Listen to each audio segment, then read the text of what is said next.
बिस्मिल्लाहिर्रहमानिर्रहीम अस्सलाम वालेकुम। लाइव विद मिशा में आप सभी का वेलकम है। तो चले आए हम आपको बनाना सिखाते हैं करेले कीमे की रेसिपी मेरे स्टाइल में। तो सबसे पहले हमने करेलों को कटिंग कर लेना है। उसके बाद हमने इसके अंदर 2 खाने के चमचे नमक डाल के अच्छी तरीके से इसको मिक्स करके किसी बर्तन में ही रहने देना है। अच्छी तरीके मिक्स करिएगा ताकि हर करेले में जो है नमक लग जाए। मैंने यहाँ जाली में रख दिया जो कि उसका नमक का पानी निकल जाता है। आपने जाली में नहीं रखना, किसी बर्तन में आधे घंटे के लिए उसको नमक लगा के छोड़ देना है।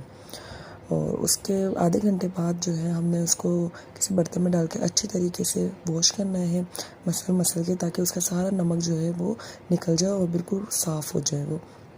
उसके बाद किसी जाली में रख के हमने उसको 5 मिनट के लिए छोड़ देना है। उसके बाद हमने एक कढ़ाई लेनी है, कढ़ाई में ऑयल डालना है, अपने हिसाब से डाल दीजिएगा। आधा कप ऑयल लेइएगा। उसके बाद आपने जो है करेलों को अच्छी तरीके से फ्राई करना है। करेलों को कम से कम फ्राई होने में 25 से 30 मिनट लगते हैं।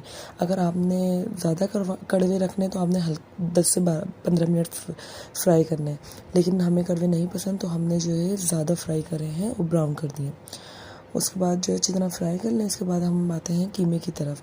कीमे के लिए हमें 3 अदद प्याज चाहिए और 4 अदद टमाटर और अदरक लहसुन का पेस्ट, दही 3 से 4 खाने के चमचे और बेसिक मसाले जो हैं वो आप अपने अकॉर्डिंग डाल सकते हैं। मैं यहाँ लाल पाउडर यूज़ नहीं करती तो मैं यहाँ सालन का मसाला डालती हूँ। सबसे पहले हमने कढ़ाई में ऑयल डाल दिया, ये भी कोई आधा कप लिया था। उसके बाद जो है हमने प्याज डाली और प्याज को हम अच्छी तरीके से फ्राई कर लेंगे।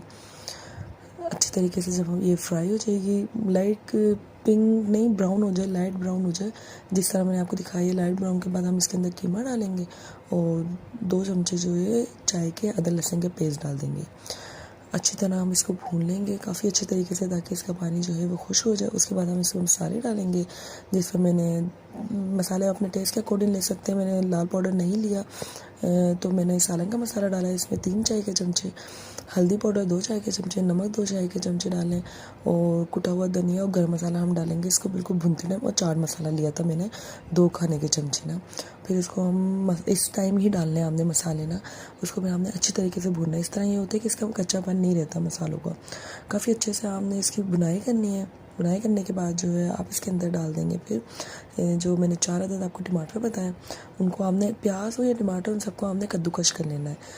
अगर आप ब्लेंड भी कर सकते हैं, बट अगर आप एक बार कद्दूकश करेंगे तो वो ज़्यादा मज़ा देगा। तो आपने टमाटर भी कद्दूकश करके जो है डालने हैं, भून लेना है। उसके बाद आपने कोई थोड़ा सा पानी डालना है, आधे कप से भी कम, और उसको गलने के लिए छोड़ देना है ढक्कन ढक के ना। तो उससे ये होगा अच्छी तरह गल जाएगा। अब ये हमारा कीमा गल गया है तो हम इसकी अच्छी तरह से जो है बुनाई करेंगे। बुनाई करते हुए हम इसके अंदर डाल देंगे कुटा हुआ धनिया और पिसा गरम मसाला, जो कि मैंने कुटा धनिया 1 चाय का चमचा, पिसा गरम मसाला जो है आधा चाय का चमचा लिया था। उसके बाद हम इसमें दही डाल के मज़ीद अच्छी तरह बुनाई करेंगे। काफ़ी अच्छी तरह भुनेंगे कि इसका पानी बिल्कुल खुश्क हो जाए। उसके बाद जो है हमने हरी मिर्ची वगैरह डाल देनी है। आप काट के भी डाल सकते हैं, मैंने साबुत डाल दी। फिर जो हमारे करेले फ्राई करके रखे हुए थे हम इसमें डाल के अच्छी तरह इसको मिक्स कर देंगे और इसको हम 10 से 15 मिनट के लिए दम दे देंगे। ऊपर से हम इसके अंदर हरा धनिया वगैरह भी डाल देंगे ताकि ये कि मज़ीद अच्छा लगे। और ये हमारा करेला कीमा बन के जो है एकदम रेडी है।